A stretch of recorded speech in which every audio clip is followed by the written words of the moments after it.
Смена на тренерската функција во Бундеслигаш од Хамбургер. Тренерот Торстен Финк по само неколку одиграни кола повеќе не е тренер на екипата. По состанокот со раководството на клубот донесено е решение 45-годишниот Финк да биде сменет. Финк, некогашниот фудбалер на Бајер од Минхен од 2011 година, беше во Хамбургер, а претходно во неговата тренерска кариера беше тренер на Инглштад и Базел. Хамбургер на стартот на новата сезона имаше 3 порази и по една победа и реми, а моментално се наоѓа на 15-тото место на табелата. Отказот следуваше по тешкиот пораз кај Борусија Дортмунд со 6:2, а Хамбургер имаше уште една непријатна средба оваа сезона, домашниот пораз од 5:1 од Хофенхајм.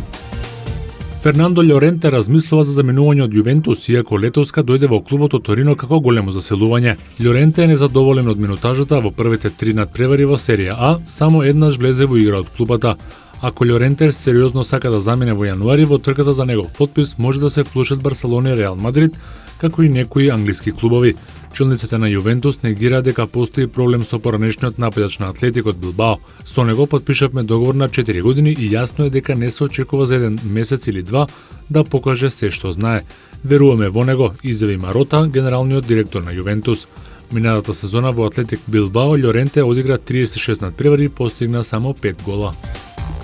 На надпреварот од четвртото коло на Примера лигата помеѓу Барселона и Севиља се повреди домашниот играч Жорди Алба. Тој го повреди бедрениот мускул на десната нога.